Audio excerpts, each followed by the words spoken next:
પુત્ર નજીક જન્મેલા ચંદ્રગુપ્ત મૌર્ય ભારતના પ્રથમ સમ્રાટ હતા. તેમના ગુરુ ચાણક્ય જેને કહે છે તેમના માર્ગદર્શન હેઠળ ચંદ્રગુપ્તે નંદવંશના શાસક ધનનંદને હરાવી મૌર્ય સામ્રાજ્યની સ્થાપના કરી. ઈસપૂર્વે હાર્નામાન તેમણે સેલ્યુકસ સાથે યુદ્ધ કર્યું અને જીત મેળવી આરાકોશિયા, ઇરિયાના અને બકરાન જેવા પ્રદેશો મેળવી લીધા.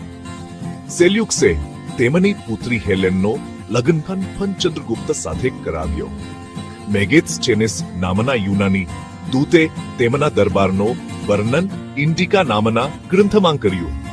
પછી જીવનના અંતમાં ચંદ્રગુપ્તે જૈન ધર્મ અપનાવ્યો અને દક્ષિણ ભારતના શ્રવણબેલગોળામાં ઉપવાસ દ્વારા દેહ ત્યાગ કર્યો.